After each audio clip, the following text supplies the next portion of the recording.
అనే విధంగా మీరు చిత్రీకరించడం ఇది దుర్మార్గం. ఇది మిగతా అందరి ప్రధానమంత్రులను అవమానపరచడమే ఇది. అరే పెడితే పివి నరసింహారావు గారి విగ్రహం పెట్టినా ఒక అర్థం ఉండేది. ఆయన మన తెలంగాణకి ముఖ్యమంత్రిగా పనిచేశారు. ఒక తెలుగువాడు, తెలంగాణ వాడు దేశాన్ని పరిపాలించిండు అంటే అది ఒక గర్వకారణం మనందరికీ కూడా.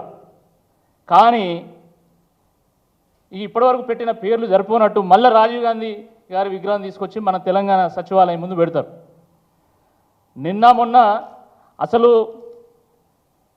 అసలు ఎన్నున్నాయి ఈ గాంధీల పేరు మీద, ఎన్ని విగ్రహాలు ఉన్నాయి, ఎన్ని స్టేడియంలు ఉన్నాయి, అసలు వీళ్ళ పేరు మీద ఏమేమి ఉన్నాయని చెప్పేసి మొత్తం లెక్క తీస్తే 17 కేంద్ర ప్రభుత్వ పథకాలు ఉన్నాయి, 49 రాష్ట్ర ప్రభుత్వ పథకాలు ఉన్నాయి, 26 టోర్నమెంట్లు ట్రోఫీలు ఉన్నాయి, 17 స్టేడియంలు ఉన్నాయి, 4 జియోగ్రాఫికల్ ల్యాండ్ మార్క్స్ ఉన్నాయి, 9 ఎయిర్పోర్ట్లు ఉన్నాయి,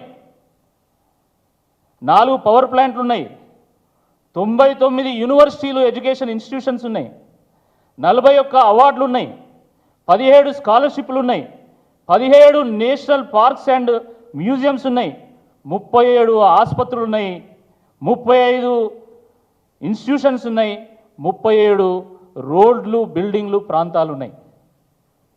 మొత్తం లిస్టు చేస్తే ఇంత శాంతాడు అంత ఉన్నది. మీరు చూడండి ఒక్కసారి, లిస్టు చూస్తుంటే అర్థం కాలేదు. మొత్తం లిస్టు చేస్తే అసలు వీళ్ళ పేరు మీద ఏమేమి ఉన్నాయి.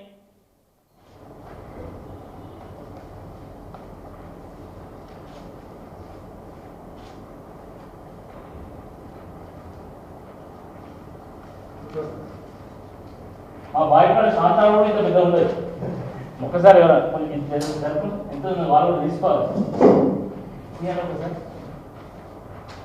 ఓకే పెట్టాలి. ఇంత లిస్ట్ ఉన్నది, ఇంత లిస్టు గాంధీల పేరు మీద ఉన్నటువంటి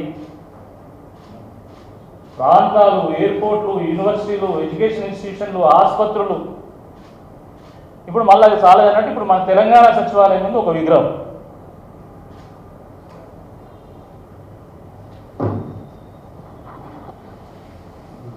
టెలిఫోన్ డైరెక్టరీ కంటే పెద్ద ఉన్నది.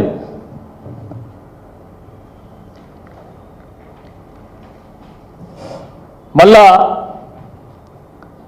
కంప్యూటర్ను పుట్టించింది రాజీవ్ గాంధీ అని మాట్లాడుతారు. పచ్చకామర్లోనికి లోకమంతా పచ్చనే ఉన్నట్టు ఈయన తెలుగుదేశంలో ఉన్నప్పుడేమో చంద్రబాబు టెక్నాలజీని పుట్టించిండు, కంప్యూటర్ని పుట్టించిండు. కాంగ్రెస్కు రాగానే రాజీవ్ గాంధీ కంప్యూటర్ని పుట్టించిండు. మళ్ళా ఏమైనా అర్థం ఉందా? అసలు మాట మాట్లాడితే ఏమైనా అర్థం ఉండాలి కదా. ఆయన కంప్యూటర్ పుట్టియకపోతే నువ్వు ఇడ్లీ వడ అమ్ముకున్నటోనివి, ఛాయ్ సమోసా అమ్ముకున్నటోనివి. కేఎస్టీఆర్ గారి క్యాలిబర్ ఏంది, ఆయన కెపాసిటీ ఏందో తెలంగాణలో ఉన్నటువంటి యువకులకు, తెలంగాణలో ఉన్నటువంటి ఐటీ ఎంప్లాయీస్కి అందరికీ తెలుసు. నువ్వు ప్రత్యేకంగా సర్టిఫికేట్ ఇవ్వాల్సినటువంటి అవసరం లేదు. నీ సర్టిఫికేట్ కోసం కూడా ఎవడు అడుగుతలేడు. కంప్యూటర్ను పుట్టించింది చార్లు బాబేజా ఇంకెవరా, అది ప్రజలు నిర్ణయించుకుంటారు. కానీ ఈ దేశంలో కరప్షన్ను పుట్టించింది మాత్రం కాంగ్రెస్ పార్టీయే. ఈ దేశంలో కుల రాజకీయాలు తీసుకొచ్చింది కాంగ్రెస్ పార్టీయే. ఈ దేశంలో మత రాజకీయాలు తీసుకొచ్చింది కాంగ్రెస్ పార్టీయే. ఈ దేశంలో పేదరికాన్ని సృష్టించింది కాంగ్రెస్ పార్టీయే. ఇది వాస్తవం కాదని నేను అడుగుతా ఉన్నా. కేవలం కంప్యూటర్ గురించి ఎందుకు మాట్లాడుతావు? నువ్వు ఎందుకు మాట్లాడుతావు? ఇదే రాజీవ్ గాంధీ గారు తెలంగాణ నుండి ముఖ్యమంత్రి అయినటువంటి అంజయ్యని అవమానించింది వాస్తవమా కాదని నేను అడుగుతా ఉన్నా. ఇదే మీ గాంధీలు మన తెలంగాణ బిడ్డ దేశ ప్రధానమంత్రి అయినటువంటి పివి నరసింహారావు గారి చితి కాలకుండా చేసి వారిని అవమానించింది వాస్తవమా కాదని నేను అడుగుతా ఉన్నా. దాని గురించి ఎందుకు మాట్లాడవని అడుగుతున్నా. అంటే కాంగ్రెస్ పార్టీ అంటే కేవలం గాంధీలేనా? లాల్ బహదూర్ శాస్త్రి ఆయన కాంగ్రెస్ పార్టీ కాదా? పివి నరసింహారావు కాంగ్రెస్ పార్టీ కాదా? సర్దార్ వల్లభాయ్ పటేల్ కాంగ్రెస్ పార్టీ కాదా?